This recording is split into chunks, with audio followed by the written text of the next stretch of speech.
Admiral James Reed stood at the massive window of Earth Defense Command's mountain headquarters, his weathered hands clasped behind his back. The morning sun cast long shadows across the reinforced glass, but his attention focused on the holographic display floating before him. The detection had come 3 hours ago. Massive energy signatures at the edge of the solar system, just beyond Pluto's orbit. The alien fleet was larger than anything humanity had ever seen. Over 3,000 ships, each one larger than Earth's biggest cities. "Admiral, we've intercepted their communications," reported Officer Mark Wells, his voice steady despite the gravity of the situation. "The translation matrix is processing them now." Reed nodded, his gray eyes never leaving the display. The red dots representing the alien fleet were moving in perfect formation, following time-tested invasion patterns. They thought they were being clever. They thought Earth was just another primitive world to conquer. The translation matrix beeped, and alien messages began scrolling across the screen. Reed read them with growing disgust. They were discussing Earth like farmers might discuss a field to be harvested. Their confidence was absolute. They had done this 1,000 times before, conquered 1,000 worlds, destroyed 1,000 civilizations.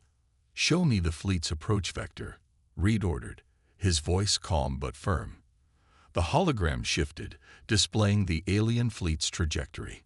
They were moving cautiously, probably expecting token resistance at best. In the command center below, hundreds of operators monitored their stations. 50 years of preparation had led to this moment. After the First Contact War, humanity had learned its lesson. They had blood, adapted, and prepared. The underground cities, the orbital platforms, the quantum defense grid. Everything was ready. "Sir," called out Technical Director Jane Porter from her station, "all systems are green. Defense grid is powered up, but in stealth mode. Underground city networks report all civilians secured. Orbital platforms are masked and tracking targets." Reed allowed himself a small smile. The aliens had no idea what they were walking into. They saw what they expected to see: a primitive world with basic space capabilities, ripe for conquest. They couldn't detect the quantum technology hidden throughout the solar system. They couldn't see the true extent of humanity's preparation. "Send the warning," Reed ordered. The command center fell silent as the message was prepared. They had rehearsed this thousands of times. The warning had to be perfect, clear enough to be understood, but carrying an underlying threat that no advanced species could miss. The main screen lit up as Earth's message was broadcast across all frequencies, aimed directly at the approaching fleet. "We know you are there. Turn back."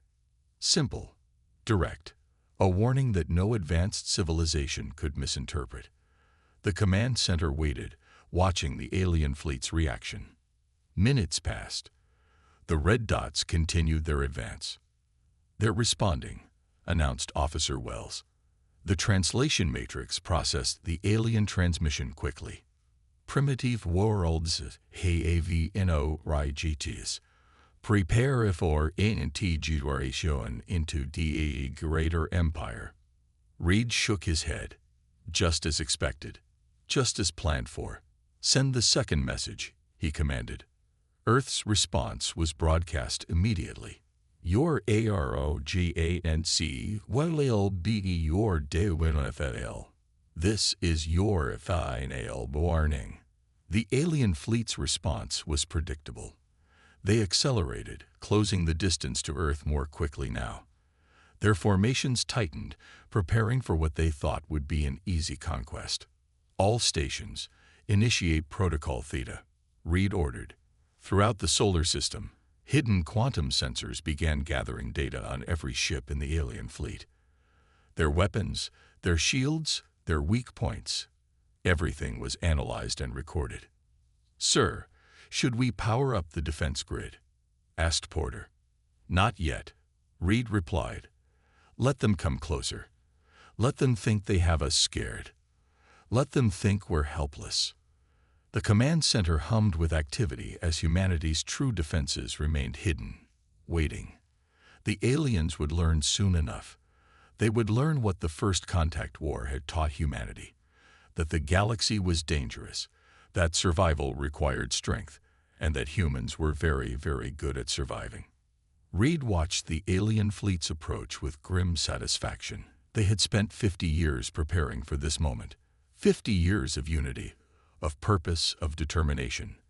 The aliens thought they were hunting prey, but they were about to discover they had walked into a trap. "And so it begins," Reed murmured, watching the red dots move closer to Earth. "Let them come.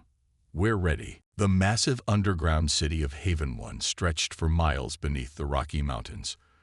Commander Anna Smith walked through its main corridor, remembering the day 50 years ago when everything changed. The day the first aliens came. Back then, Earth had been defenseless. The alien scout fleet had appeared without warning, destroying most of Earth's major cities in just 3 days. Millions died, but humanity survived, and more importantly, humanity learned. Anna stopped at a viewing window overlooking the underground farm levels. Artificial sunlight powered vast fields of crops, feeding the millions who now lived beneath the surface. What had started as emergency bunkers had grown into thriving underground civilizations.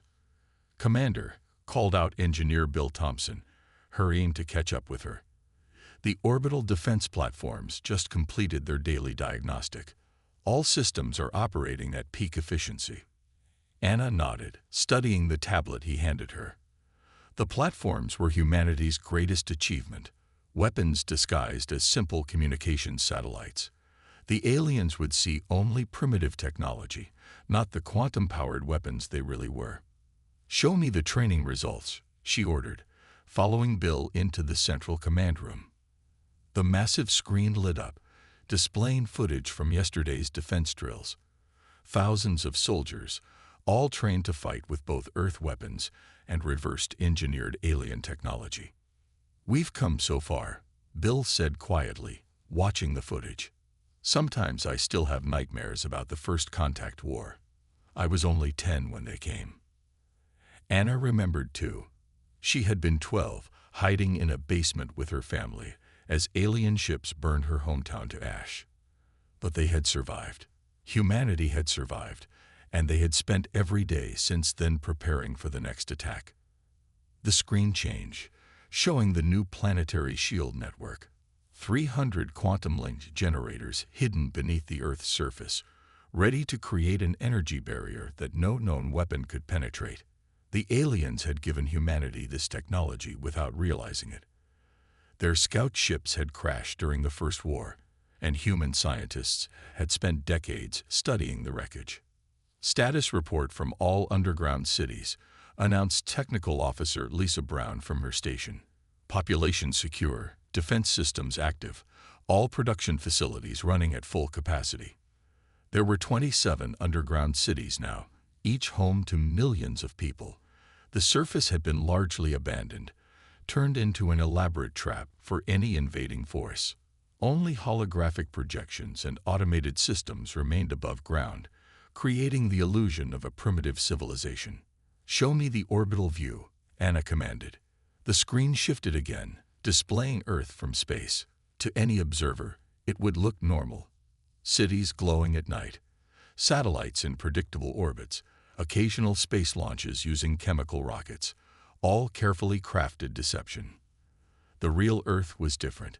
Hidden defense platforms circled the planet, cloaked by technology that bent light around them. Quantum sensors watched every approach vector. Automated factories on the far side of the moon produced weapons and ships far beyond what the aliens thought humans capable of building.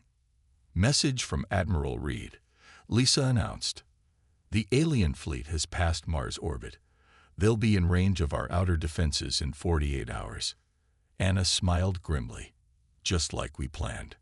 Are the holographic projectors ready?" "Yes, Commander. When the aliens scan Earth, they'll see exactly what we want them to see. Refugee camps, primitive military bases, basic defenses, everything to make them think we're an easy target." This was humanity's greatest weapon, the ability to learn, to adapt, to deceive. The aliens thought themselves superior. but they were predictable. They followed the same invasion patterns they had used for thousands of years. Humanity had studied those patterns and prepared accordingly. 50 years, Anna said quietly. 50 years of preparation. Every child born in the underground cities has trained for this moment. Every scientist, every soldier, every farmer. We've all played our part. The screen showed the alien fleet, moving closer with each passing minute. They thought they were the hunters, coming to claim another primitive world. They didn't realize that humanity had turned the entire Earth into a weapon, waiting to be unleashed. Begin final defense preparations, Anna ordered. Let's show these aliens what humanity has learned in the last 50 years. Let's show them why you should never underestimate Earth. Around her, the command center hummed with activity. Humanity was ready. The trap was set. Now they just had to wait for the aliens to spring it. Major Tom Wilson watched from Lunar Base Alpha as the alien fleet entered Mars orbit. From his command center buried deep within the moon's surface, he had the best view of humanity's first trap. Launch the satellites, he ordered, his voice steady. Below the lunar surface, hidden launchers activated. Dozens of small objects shot out toward the alien fleet. To any observer, they looked like simple communication satellites. Primitive technology that any advanced race would ignore. The alien fleet didn't even slow down. Their massive ships continued forward, their energy readings showing their weapons weren't even powered up. They thought Earth was defenseless. They were wrong. "Sir, the aliens are broadcasting again," reported Officer Jack Peters. They're laughing at our satellites." The translation matrix displayed the alien message. "Observez their primitive ATTMPTs at defense. They send toys against our might." Tom smiled. "Let's show them what these toys can do. Activate quantum link." Across the vast space between Mars and Earth, the seemingly harmless satellites suddenly connected through quantum channels that the aliens couldn't detect. What had appeared to be 30 separate small satellites became one massive weapons network. Energy readings from the alien fleet show they still haven't raised their shields, Jack reported. "They don't see us as a threat." "That's their first mistake," Tom said. "Execute attack pattern Alpha." The satellites moved with impossible speed, their quantum links allowing them to coordinate perfectly. Before the alien fleet could react, the first wave of energy beams struck their lid ships. The supposedly primitive satellites fired weapons that cut through the unprepared alien vessels like paper. Direct hits on 23 enemy ships. Jack called out, excitement in his voice. Their shields are coming up now, but too late for their front line. The alien fleet scrambled to respond. Their neat formation broke apart as ships tried to dodge the unexpected attack. Energy weapons fired wildly at the satellites, but the quantum-linked network moved too fast, dodging every shot. "Message from Earth Defense Command," announced Communications Officer Karen West. "Admiral Reed says to proceed with Phase 2. Tom nodded. "Launch the fighter squadrons." Deep beneath the moon's surface, hidden hangars opened. Hundreds of small ships shot out, their designs based on reversed-engineered alien technology. But unlike the alien ships, these fighters were piloted by humans who had trained their entire lives for this moment. "Alien fleet is regrouping," Jack reported. "They're forming a defensive shell. Their weapons are fully powered now." "Too late," Tom said with satisfaction. "They've already shown us their weak points. Send the data to all fighters. Strike pattern beta." The human fighters moved in perfect coordination, targeting the exact spots where the quantum satellites had damaged the alien ships. Each strike was precise, calculated, devastating. The aliens fought back, but they were confused, disorganized, still trying to understand how their primitive opponents were fighting so effectively. "Sir, the alien fleet is splitting up," Karen called out. "Half their forces are retreating toward Mars orbit." Tom watched as the massive alien fleet, which had arrived so confident of victory, broke apart under humanity's first real attack. But he knew this was just the beginning. Message to all fighters, he ordered. Let them retreat. Don't follow too far. This is just Phase 1. The quantum satellites regrouped, maintaining their positions between Earth and the scattered alien fleet. The human fighters pulled back, forming a protective screen around their hidden moon base. Incoming transmission from Admiral Reed, Karen announced. Displaying now. Reed's face appeared on the main screen. Excellent work, Major. The aliens took the bait perfectly. They think they've seen our best weapons now. They'll regroup, adjust their shields, and come back thinking they're ready for us. Tom nodded. And that's when we show them what we can really do. Exactly, Reed replied. Keep your forces ready. When they return, they'll head straight for Earth. That's when the real track closes. The command center hummed with activity as damage reports came in. Humanity had lost only 12 fighters in the battle. The aliens had lost over 50 ships and were retreating in disarray. Not bad for some primitive humans with their toys, Tom said, watching the alien fleet retreat. The real battle was still to come, but humanity had drawn first blood. The aliens had learned their first lesson about underestimating Earth, but they still hadn't seen anything yet. Dr. Robert Clark stood in his control room deep beneath the Nevada desert, watching as the alien fleet regrouped and began their approach to Earth. His life's work was about to be tested. As head of strategic deception, he had spent 30 years perfecting humanity's greatest trick. All holographic systems active, reported his assistant, Mike Green. The aliens are scanning the surface now. Robert watched the main screen as the aliens saw exactly what he wanted them to see. On the surface, they would find scared humans living in makeshift camps. They would see primitive military bases with simple weapons. They would find exactly what they expected. A beaten civilization struggling to survive. They're falling for it, Mike said, checking the sensor readings. Their scan patterns show they're focusing on the refugee camps we created. They think those are our real population centers. The real cities, deep underground, remained completely hidden. Robert's holographic technology didn't just create fake images. It redirected scanning beams, masked energy signatures, and fooled even the most advanced alien sensors. Show me their scan results, Robert ordered. The screen split, showing what the aliens were seeing. Hundreds of refugee camps dotted the surface, filled with holographic humans going about their daily routines. Simple defenses surrounded the camps.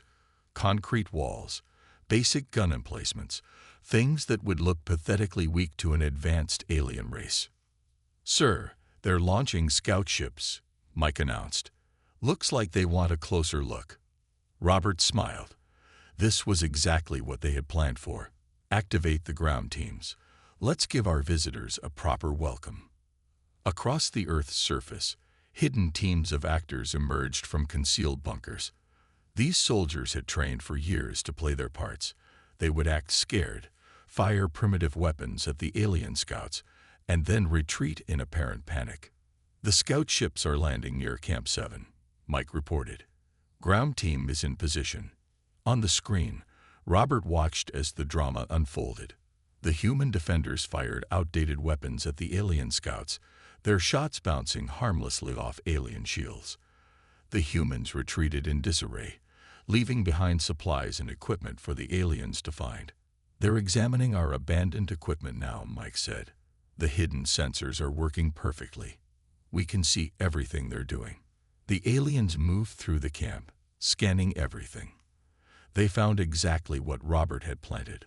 Old computers with fake data, weapons that seemed barely able to work in space, and signs of a civilization struggling to defend itself. Message from one of the scout ships to their main fleet, Mike announced. Translation coming through now. The alien message appeared on screen. Su RFA's examination. Su ONFIRMs. INITIAL scans. Primitive defenses only. Their orbital ATKCK is DARBSTCNOLOG. They have nothing more to surprise US worldwide. Robert allowed himself a small laugh. The aliens had fallen for every part of the trap. They thought they had seen humanity's best weapons in the orbital battle. They thought the surface was where most humans lived. They had no idea what waited below. "Sir," Mike called out, "they're starting their main approach. The fleet is moving into position for a full invasion." "Perfect," Robert replied. "Send word to Admiral Reed. Tell him the deception is complete. The aliens believe exactly what we want them to believe." On the surface, more scenes played out across the globe. Holographic humans ran in fear from alien scouts.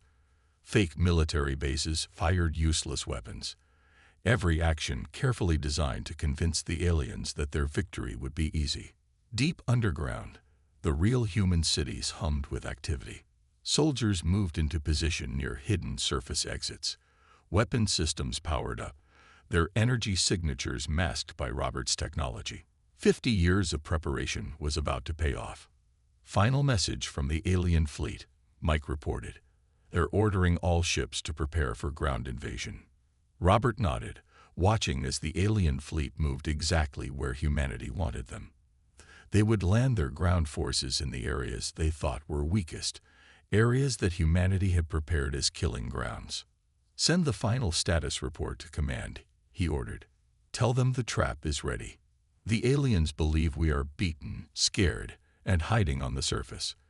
They don't suspect anything below. Let them come. Let them learn just how wrong they are." The deception was complete. Now came the part where humanity would show its true strength, and the aliens would learn why you should never trust a cornered enemy to show you all their cards at once. Lieutenant Mary Cooper watched from her underground command post as thousands of alien dropships descended through Earth's atmosphere. The aliens had chosen their landing zones exactly where humanity wanted them, right on top of the biggest refugee camps. "All units, maintain position," she ordered through the secure quantum comm. "Let them land. Let them gather. Wait for the signal." Through hidden cameras, she watched the alien ground forces emerge from their ships. They moved with complete confidence, their weapons held lazily, their guard down.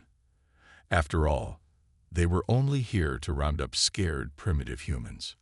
"Enemy forces at 70% deployment," reported Sergeant Paul Baker. "They're spreading out just like we predicted." Mary nodded. The aliens were following their standard invasion pattern, the same one they had used on 1,000 other worlds.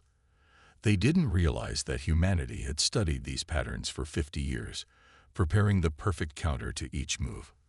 "Surface team reports all aliens are inside the target zones," Paul announced. "They're starting to move toward the holographic refugees." "Perfect," Mary said. "Activate the field barriers." Across the globe, hidden energy fields suddenly sprang to life. The alien forces found themselves trapped in carefully prepared zones, cut off from their ships by walls of energy they couldn't breach. "Enemy forces are responding," Paul reported, excitement in his voice. They're firing at the barriers." No effect. Of course there was no effect. The barriers used the aliens' own shield technology, reversed engineered and improved over 5 decades.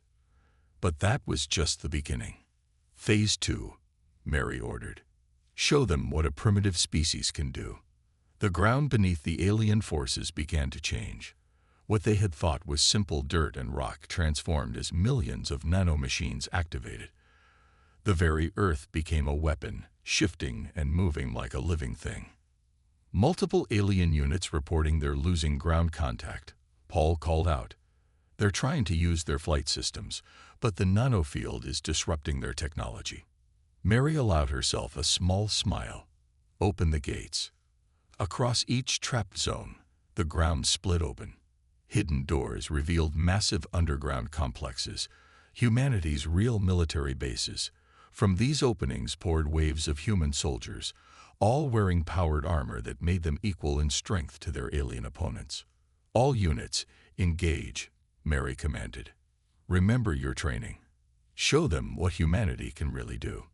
The battle was joined, but it wasn't really a battle. It was a slaughter. The trapped alien forces found themselves fighting enemies who knew all their weaknesses, who had weapons designed specifically to counter their technology, who had trained for this exact scenario for generations. Enemy forces attempting emergency transmission to their fleet, Paul reported. Our jammers are blocking everything. Through her command screens, Mary watched as the alien invaders learned the truth about their primitive opponents. Human soldiers moved with perfect coordination, their tactics flawless, their weapons devastating. The aliens tried to fight back, but they were surrounded, cut off, and fighting an enemy that had prepared for this moment for 50 years. Status report from all zones, she ordered. Zone 1. Enemy forces 80% neutralized. Zone 2, 90%. Zone 3, 75%. All proceeding according to plan. The alien troops were learning too late that their confidence had been their downfall. Their standard invasion tactics, used successfully on 1,000 worlds, had led them straight into humanity's trap. Message from Admiral Reed, Paul announced. The alien fleet is trying to provide orbital support. Our orbital platforms are keeping them busy. They won't be helping their ground forces. Mary nodded, watching as more human forces emerged from the underground bases. The aliens had thought they were attacking a primitive civilization hiding in refugee camps. Instead, they had walked into a carefully prepared killing ground, facing an enemy that had spent 50 years getting ready for this exact moment. Send word to all commanders, she ordered. Push forward. Show no mercy. These aliens came to our world thinking we were easy prey. Let's show them just how wrong they were. Across the globe, the trap continued to close. Humanity's real military might was finally revealed, and the alien invaders learned too late that they had made a terrible mistake. They had come to conquer what they thought was a primitive world. Instead, they had walked into humanity's finest hour. And this was just the beginning. High Admiral Rix of the alien fleet watched in horror as reports flooded in from the ground forces. His command ship, once proud and mighty, now shook from human weapons fire. Nothing made sense anymore. These primitives had trapped them, tricked them, and were now destroying his invasion force. On Earth's surface, the last of his ground troops were being systematically eliminated. The refugee camps had been a lie. The primitive defenses had been a lie. Everything had been a lie. Fleet status report, he demanded. His second-in-command replied with fear in his voice. We've lost contact with 60% of our ground forces. The human orbital platforms are cutting through our ships like they're made of paper. They're using weapons we've never seen before. On his command screen, Rix watched as another of his heavy cruisers exploded. The human weapons weren't just destroying his ships. They were targeting specific weak points that no primitive species should have known about. Recall all surviving ground forces, he ordered. Prepare for immediate retreat. But it was too late. Down on Earth, Admiral Reed stood in Earth Defense Command, watching the same battle with satisfaction. Activate the orbital shield network, he ordered. Trap them here. Thousands of hidden satellites suddenly powered up, creating a massive energy barrier around Earth's orbit. The alien fleet found itself caught between the planet's surface and the shield, exactly where humanity wanted them. Their ships are trying to break through the shield, Commander Smith reported from her station. No effect. The quantum barrier is holding perfectly. Reed nodded. Launch all fighters. Deploy the main fleet. From hidden bases on the Moon and Mars, humanity's real space fleet emerged. Not the primitive ships the aliens had seen before, but advanced warships built with 50 years of reverse-engineered alien technology. Each one was piloted by crews who had trained their entire lives for this moment. The alien fleet tried to regroup, but they were in chaos. Their formation had been broken, their best ships already destroyed by the orbital platforms. Now they faced an enemy fleet that appeared from nowhere, armed with weapons that shouldn't have existed. Message from Major Wilson on Lunar Base, announced an officer. The quantum targeting system is locked on. All enemy ship weaknesses have been identified. Begin final attack, Reed ordered. The human fleet moved with deadly precision. Each shot targeted specific weaknesses in alien ship design, weaknesses that humanity had spent decades studying. Alien shields failed. Alien weapons proved useless against human defenses. High Admiral Rix watched his mighty fleet dying. How? He demanded. How did primitives do this? The answer came in a transmission from Earth. Admiral Reed's face appeared on his screen. "You made a mistake," Reed said simply. "You thought because we looked primitive, we were primitive. You didn't ask why we looked that way. You didn't wonder what we were hiding." Rix realized the truth too late. The first contact war. You learned from it. Reed nodded. 50 years ago, your scout fleet taught us what was out there. We learned.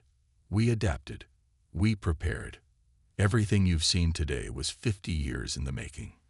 Your own arrogance blinded you to the trap until it was too late. Around them, the battle continued. Human ships systematically destroyed the trapped alien fleet. The orbital platforms picked off any ships that tried to escape. The quantum shield ensured none would survive to warn their empire. "Surrender," Reed offered. "Prove that your species can learn from its mistakes, just as we learned from ours."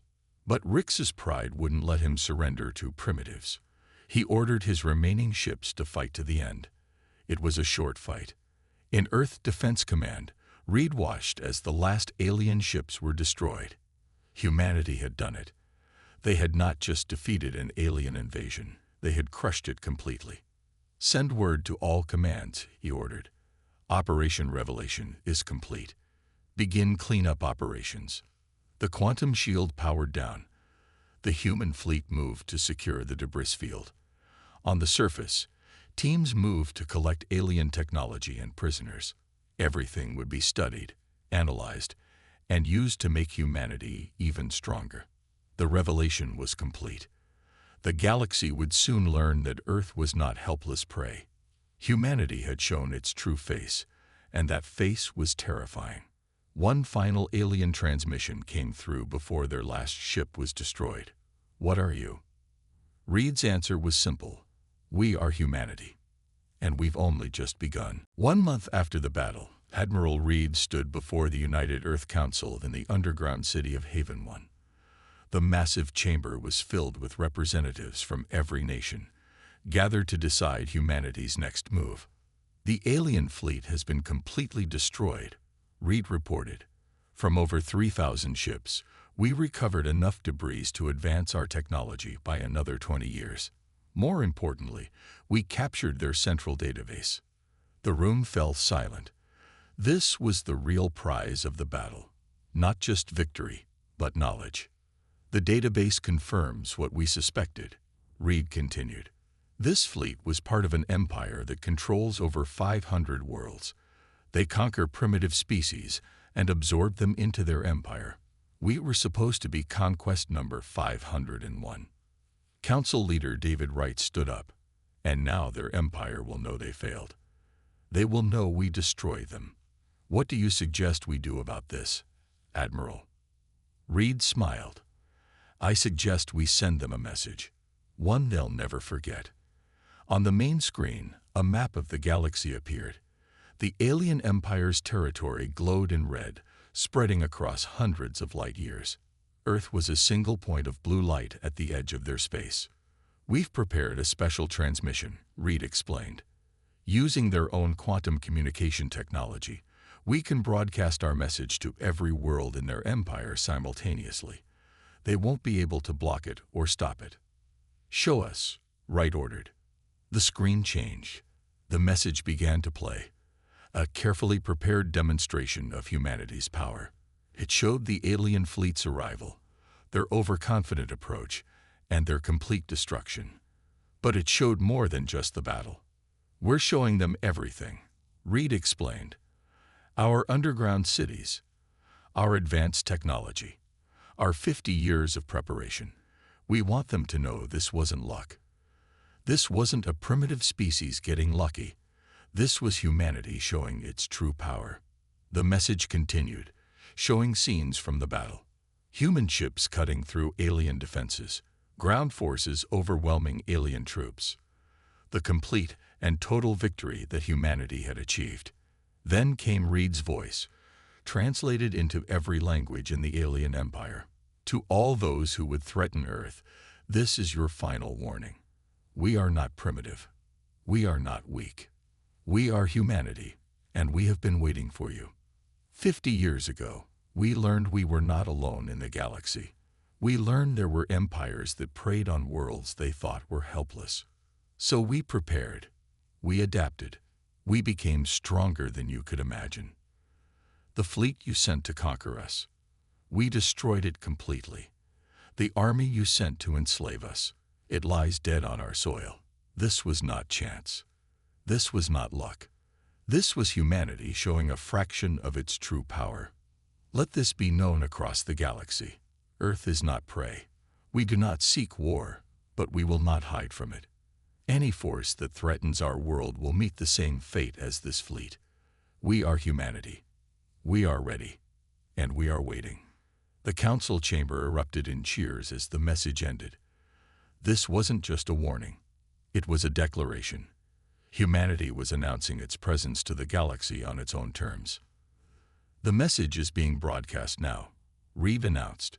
Using their own communication network, every world in their empire will see it. Every potential enemy will know what happens when they threaten Earth.